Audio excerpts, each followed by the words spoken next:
Welcome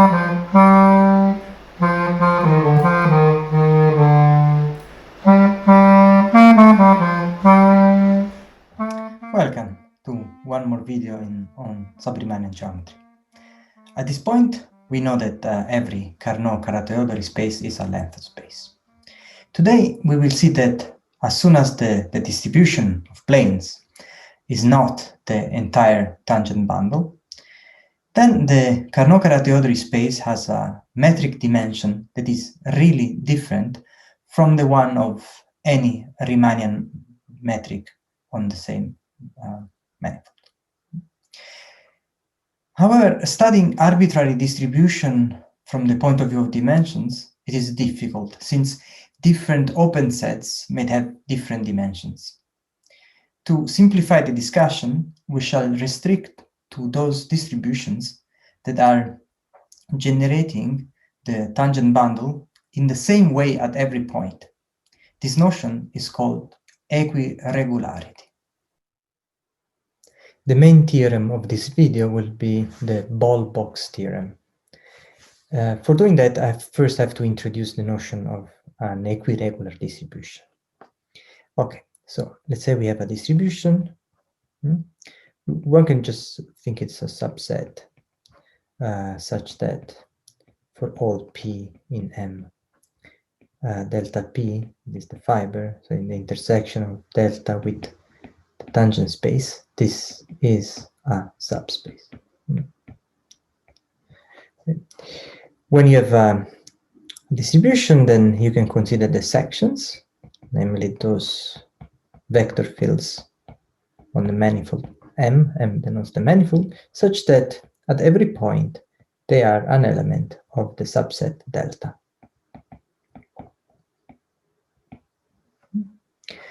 Okay, so when we have this distribution, you can define a second distribution. So we're going to define delta with symbol 2 on top. It's another subset Tm, and it's defined like this, so for all point in M, so the fiber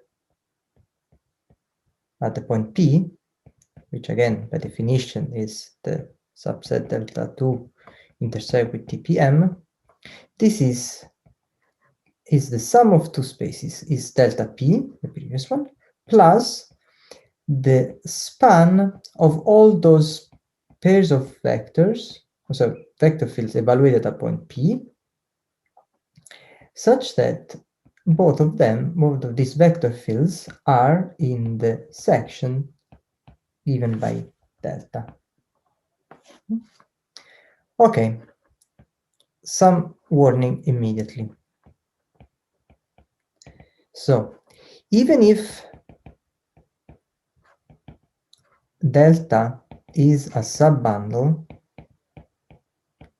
in other words, so in particular, this space has constant dimension, constantly in P, then delta 2 may not be a subbundle, since the rank may vary. The rank is exactly the dimension of the fiber. So, okay, more explicitly, the function that to every p associate the dimension of the fiber, this may not be constant.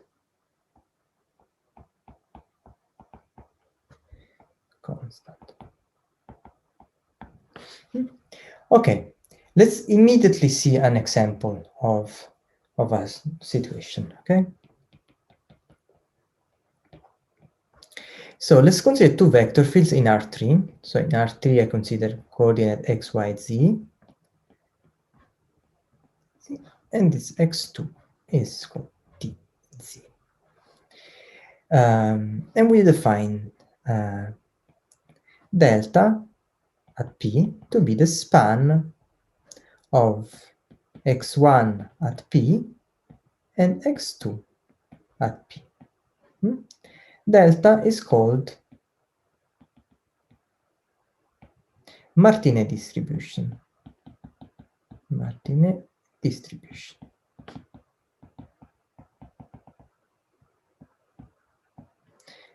Okay, so let's perform some brackets of these vector fields. Okay, I will call x3 the vector that is the bracket. Okay, I'll do x2 bracket x1.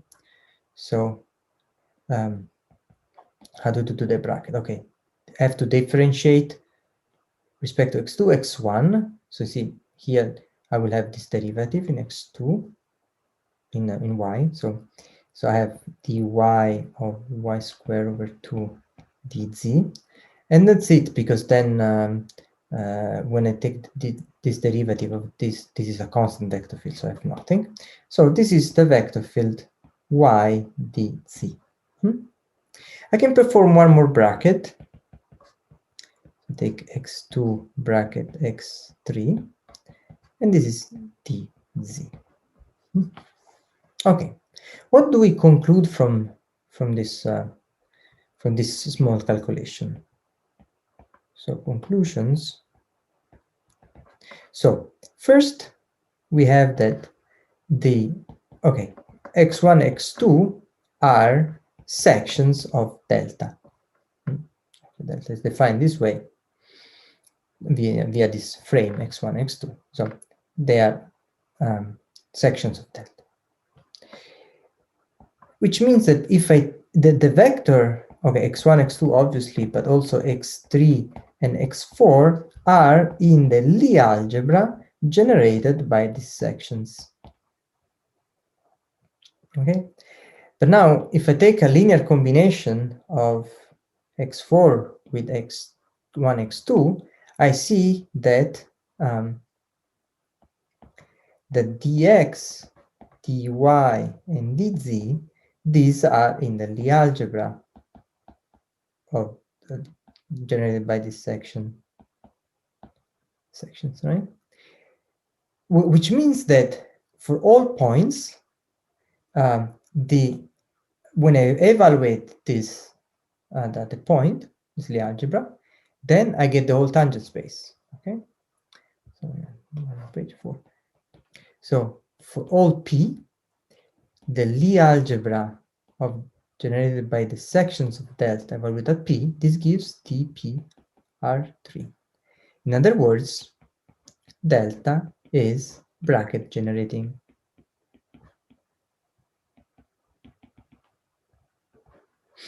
But now we ask, who is delta 2? Because let's see that, so delta is generated by x1 and x2. In other words, this is what we say. It's like, so we say x1, x2 are a frame for delta. They are also linearly independent at every point.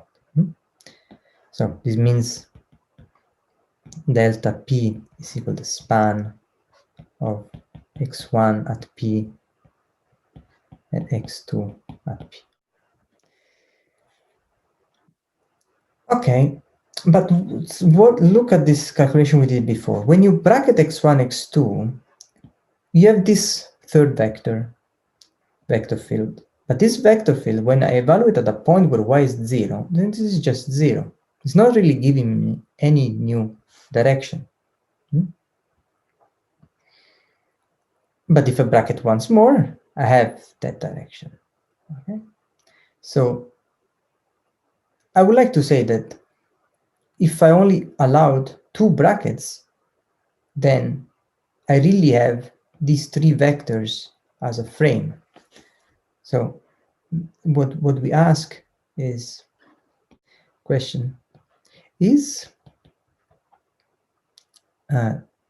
delta 2 generated by x1, x2, x3?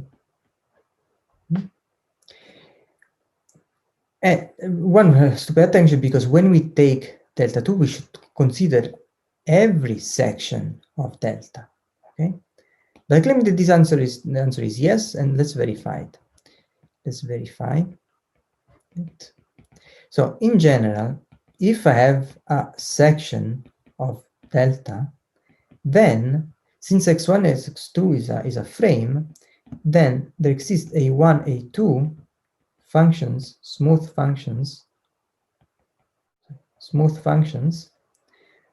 such that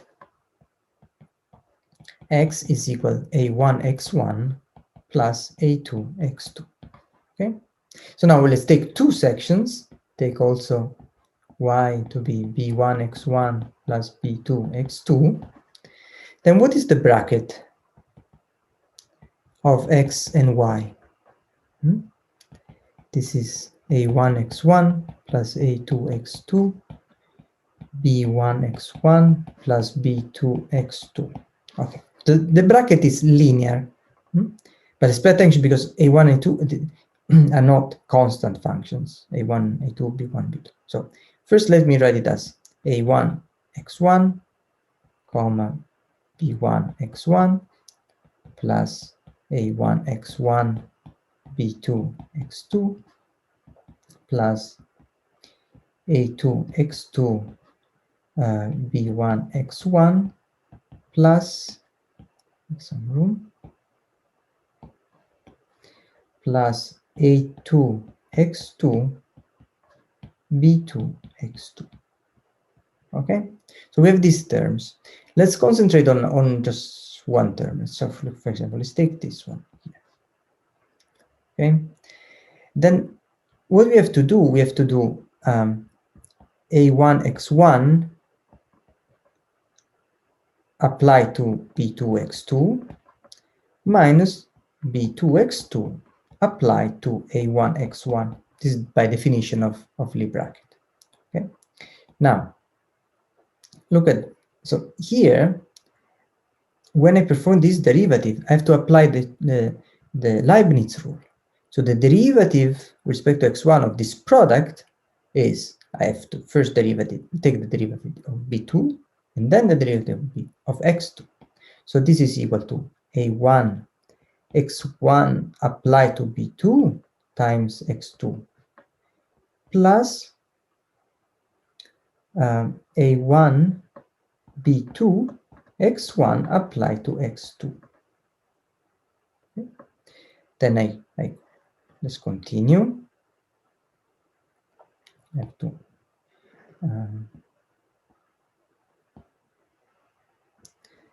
then this is continued. Now it's minus b2 x2 applied to a1 x1 minus b2 a1 x2 applied to x1. Okay. Now, so I have, let me put together the bracket of x1 x2. So I have a1 b2 times the bracket of x1 and x2 plus the rest. So a1 x1 b2 x2 minus b2 x2 a1 x1. So if I don't write anything, just the derivative is applied to the first element. Okay, and now as you see, this is the bracket of is a multiple of the bracket of x1 x2, and these two vectors, each of them is a multiple of x2 and a multiple of x1. Okay, and therefore what we understand is really that the bracket of x and y applied to a point P is really in the span of x1 at P, x2 at P, and x3 at P. So we have that the answer to the initial question was yes.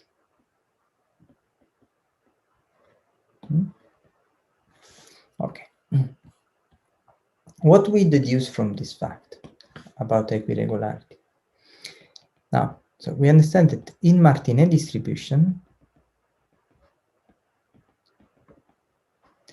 then delta 2 is generated by x1 which was this one,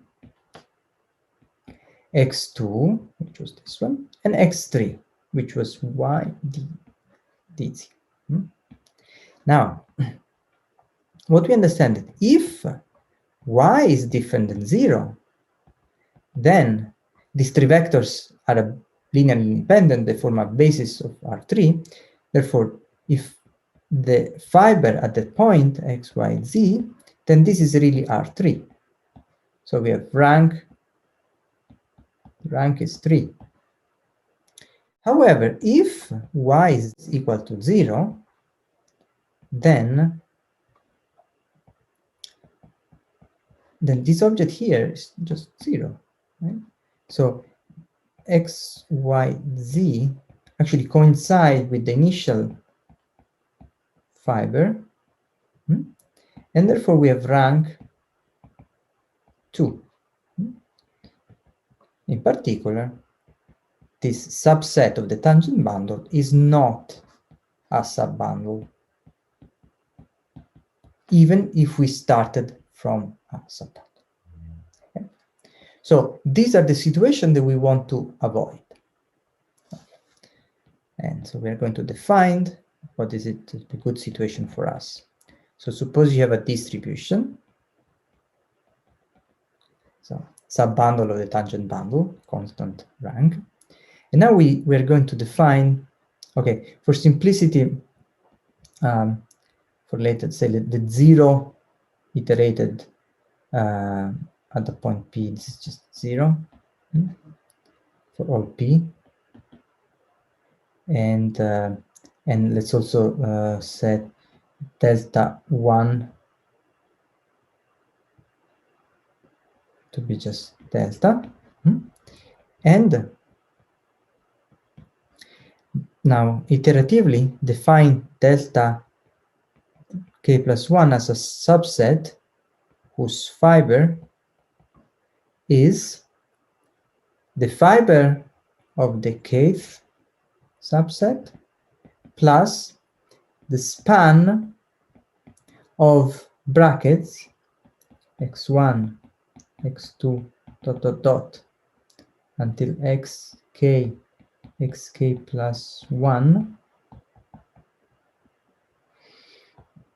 such that each xi is a section of delta. Okay, first remark, so some remarks. 1. So if y1, ym is a frame for delta, like in the Martinet distribution, then it is enough to take the xi's to be in the set y1, ym. And this is the same calculation we showed here, right? Here we just saw that it is really enough to take the brackets of the frame. Then you will just really have any linear decombination and therefore any section.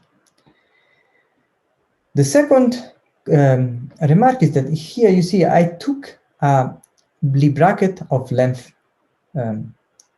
k plus 1, but in a specific order, right? I always took the iterated bracket on the left. Okay, so it seems that I made a choice of some brackets, but what I want to say is that any other bracket is really of this form up to a linear combination. So any other order for the bracketing is actually included. For example, you see that it seems that a bracket of the form AB bracketed with the bracket of CD, this seems missing, okay? But I claim that this is also included by Jacobi. So since by Jacobi, So A, B, C, D. Okay, I'm going to make 2 Jacobi considering this as a fixed vector. Okay, so this is, I can write it as B, C, D, A, plus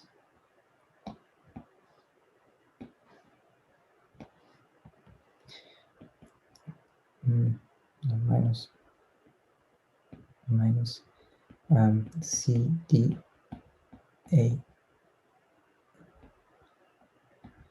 B.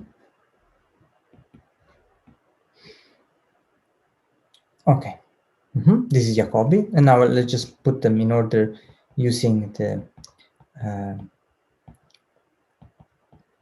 anticommutativity.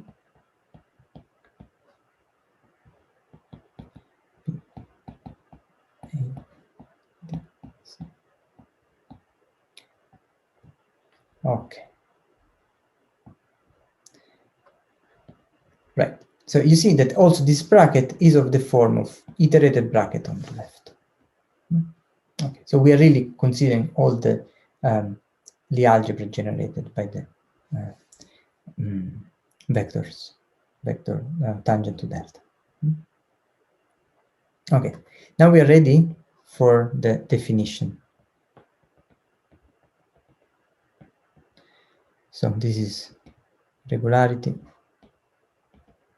and equiregularity.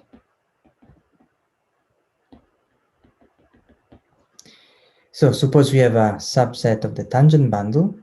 There is a distribution.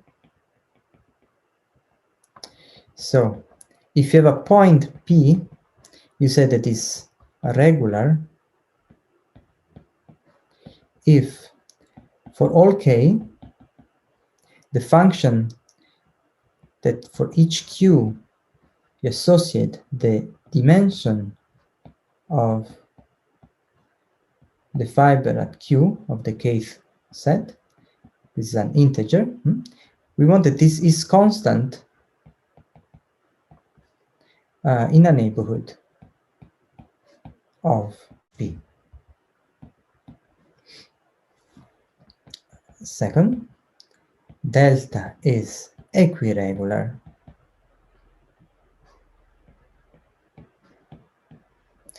if for all P if all P are regular.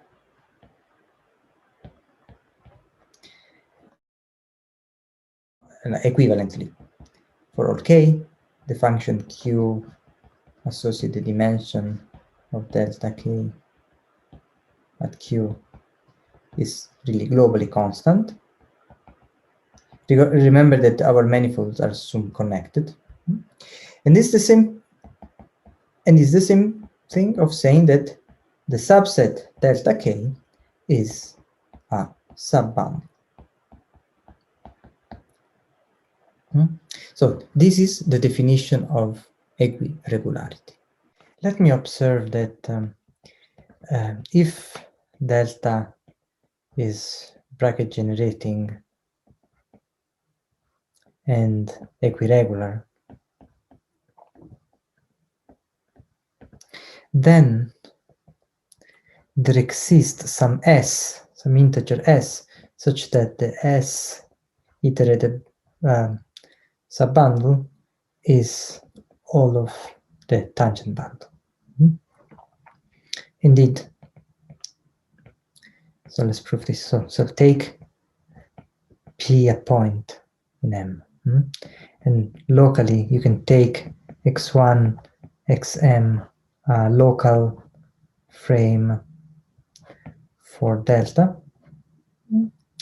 Then the Lie algebra generated by x1, xm evaluated at P is the same of the Lie algebra generated by all sections evaluated at P. And this is TPM because it is bracket generating by definition.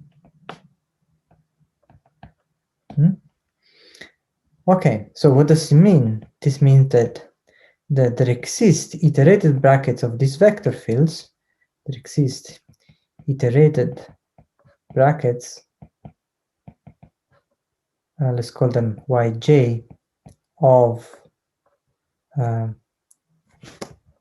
vector field x1, xm, such that the span of this yj, then this is equal to the tpm. Right? Remember that to generate a Lie algebra, you just have to take the finitely many brackets of finite length. Okay, maybe unbounded length, but each of them is going to have some length.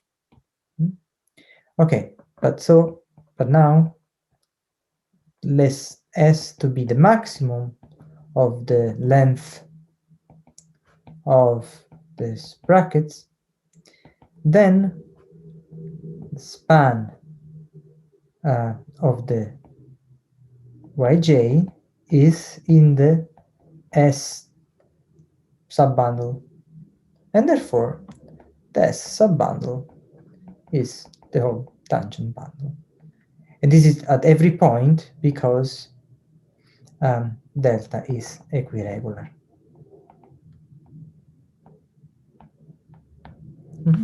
Okay. This was our first observation. Another observation is that if you are in a homogeneous situation,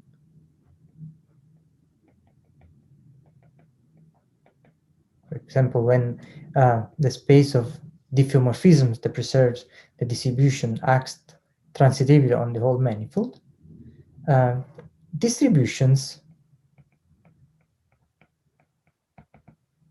are equiregular. I will go back to this point when we will consider distributions on Lie groups. Okay, so why equiregular distributions are important? And let me say just one word, but this is what we will discuss next. Equiregular subbundles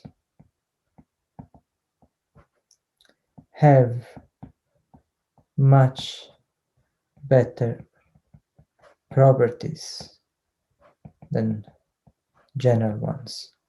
For example, what we'll see soon, Carnot-Karateodori balls behave like boxes. And now this is what we are going to discuss next. So this is the setting that we are going to define for the result, for the claim of the ball box theorem. Okay, so we have a bracket generating distribution. We have x1, xm, local frame. And we are going to assume that delta is equiregular. And therefore, we can continue the frame. We can take xn plus 1 up to xn, such that for numbers m1, m2, up to ms, we have that x1 up to xmj is a frame for the bundle delta j. So the terminology will be that x1, xn is called a equiregular frame. And notice that mj is nothing else than the dimension of delta j at p, which by definition of being equiregular is a number that is independent on p. Another terminology is going to be, okay, we're going to say that k is we'll call it the degree of xj, also denoted as just dj, if, by definition, x is a section, so xj is a section, yeah, this is for every vector field. A vector field, okay, let's define just for the basis for the frame. Xj is in the section of the K bundle, but not a section of the K minus 1 bundle. Okay, so these are the degrees of the vector of the frame. In other words, just let me rewrite it differently. So we have this frame, and so this is the frame for the whole manifold, so a local frame. So what we are going to have is that the first one is a frame of delta. I'm going to have degree 1 frame for delta. The second ones I'm going to have degree 2, and all of them will be a frame for delta 2, and so on. Now that we have this frame, we define the exponential map. So we define phi at p, a map from Rn to M, that to a n-tuple x1 at t1, tn, associate the flow at time 1 of the vector field x1, t1 x1 plus tn xn at the point P. Okay, actually it's better because this is only defined locally, so only defined in a neighborhood or in some neighborhood of 0 in Rn. Okay, but I'll just write Rn for simplicity. Okay, and now we're ready to define the boxes. So the box of radius r with respect to the equiregular frame, and therefore the degrees, is going to be the elements in Rn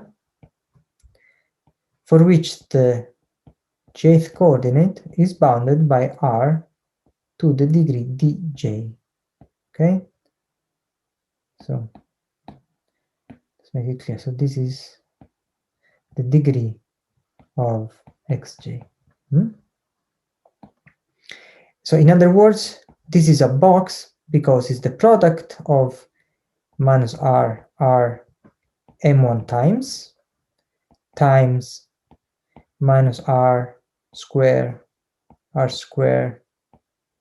m2 minus m1 times, and so on. Minus r to the s, The last one is going to be n minus ms minus 1. Okay. Now we are ready to state the ball box theorem. Ball box. Okay, so the setting is M delta norm as is an equiregular sub-Finsler manifold. We fix a point P0 in M, and x1, xn, an equiregular frame.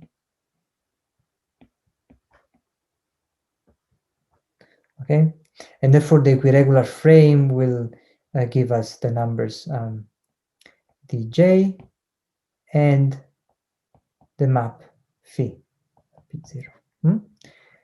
With these maps, the statement of the theorem is that there exists U in M open neighborhood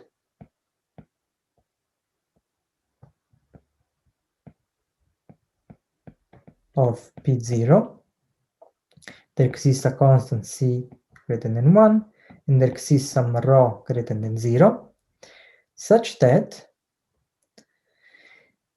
the balls, the CC balls, behaves almost like boxes.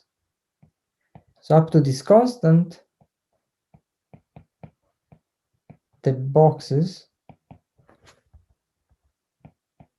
the image of the box in Rn, so the box lives in Rn, I map it in the manifold, and this contains a CC ball almost of the same radius, and contains a box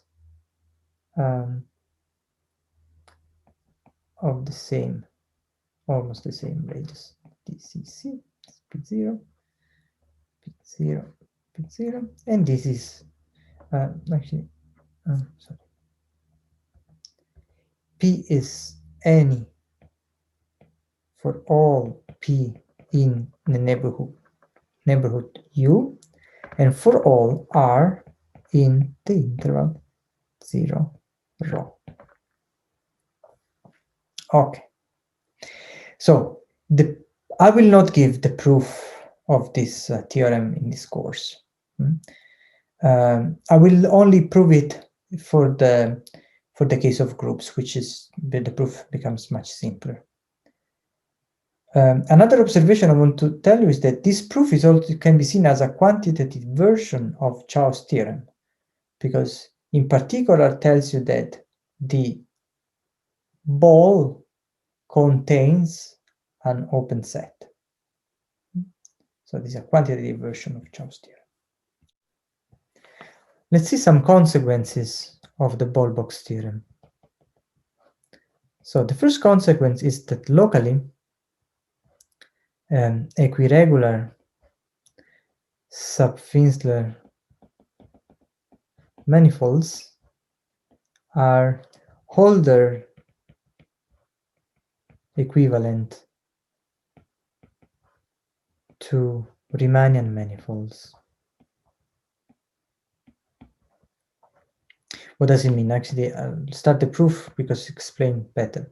So we can consider a map from the manifold with the Carnot-Carré-Theodori distance to the manifold with the Riemannian distance. This is just the identity setwise. Okay, let's call it F. Okay, and the R, this is any Riemannian distance. Okay, now this map, actually, this map is Lipschitz, locally Lipschitz, no? And the inverse is Hölder. This is a stronger statement of the theorem, right? So particular, so this is a Hölder map with Hölder inverse.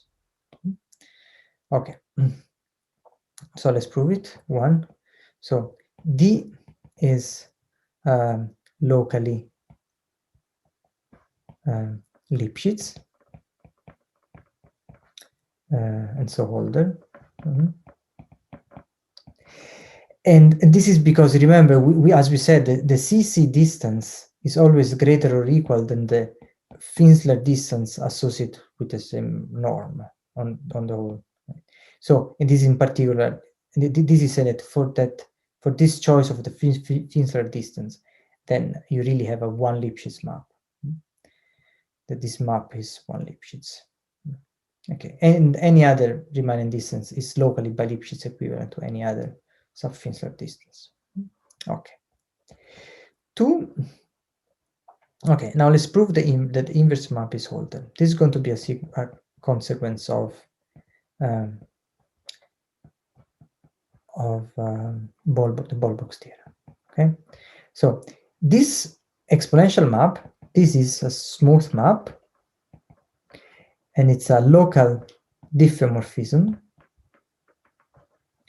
and therefore it's locally by Lipschitz. Now, the Boolbox theorem tells me that if I take the, no, let's just consider the local Lipschitz. So it means that if I take the Riemannian distance in the image, then I have a bound or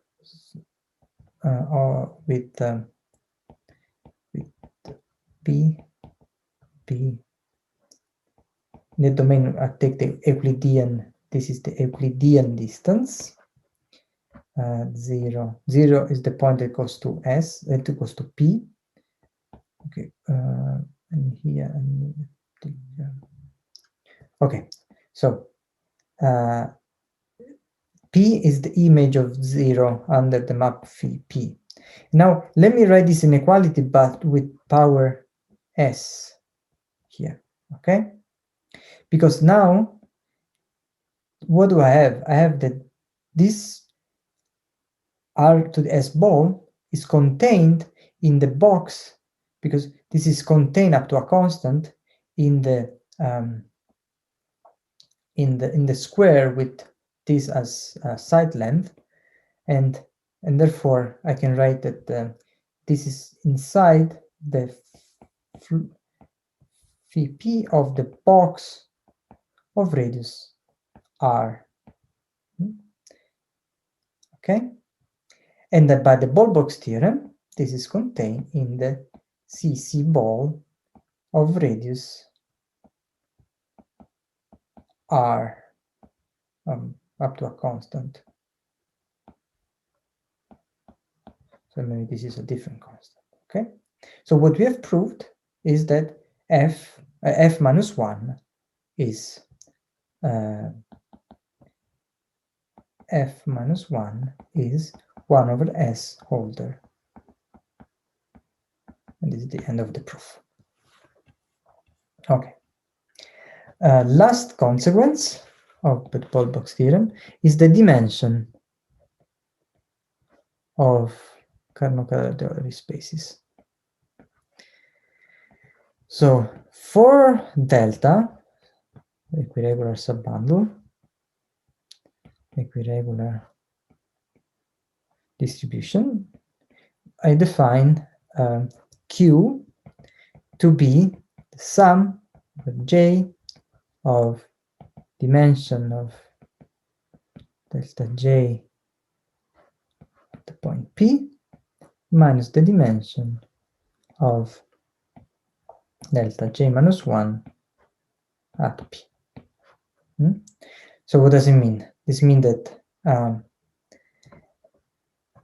let me rephrase it differently. So what I'm doing is I consider the vectors of degree 1, and for each of them I sum 1. So I get M1. Okay, maybe I'll do like this. I sum all the degrees of the vectors from 1 to n, when n is the topological dimension of the manifold. This is the same as saying I sum M1, then for the next vectors I sum a 2 for each of them, and I have M2 minus M1, and so on. What is important for this this number Q is that if you take the Lebesgue measure of the box, then this is equal to R, maybe 2,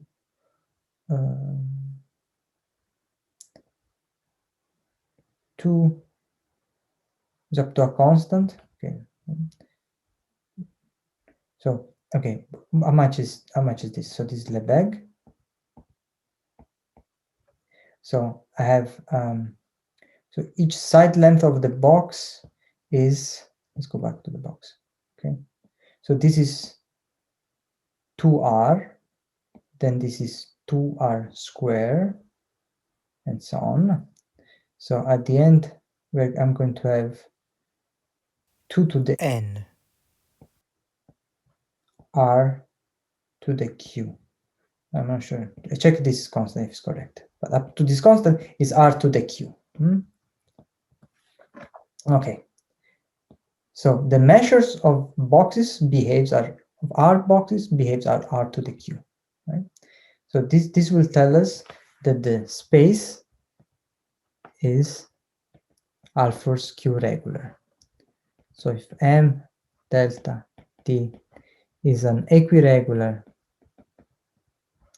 sub-Finsler manifold, then the Q-dimensional Alfors regular, Q-dimensional Hausdorff measure is Alfors regular.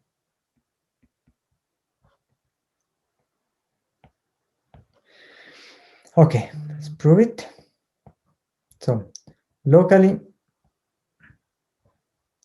there exists some K for which phi P is K by Lipschitz. Remember that these maps, they might also vary in P, but all is smooth. So yeah, I can really, up to, as long as P is in a bounded set, I can choose a uniform bound for K. And therefore, if I want to calculate the volume of the image of the box, then, and this is a volume form, which really in coding you can think to be Lebesgue, then this is the Lebesgue measure of the box previous R up to a constant, is actually K to the N, and less than K to the N Lebesgue of the box previous R. And as we said, this number is up to a constant, is R to the Q. So we apply now ball-box theorem, and we have that the volume of the Carnot-Calarity-Odori ball is between some constant R to the Q and some other constant R to the Q, right? So this measure vol is Alfors regular, and therefore, as we saw before, the Alfors and therefore the Hausdorff Q-dimensional measure is Alfors regular, and in particular, this space is as Hausdorff dimension Q. And notice that Q is equal to the topological dimension N only when the subbundle delta is equal to everything. So, so if delta is different from Tm, Q is strictly greater than the topological dimension of the manifold. In particular, this a really true subRiemannian manifold that is not Riemannian, then is not by Lipschitz equivalent to a Riemannian manifold. If you like the video, you can let me know by clicking the like button. This will also suggest the course to other people. If you want to see more videos on subRiemannian geometry, please subscribe to the channel clicking below.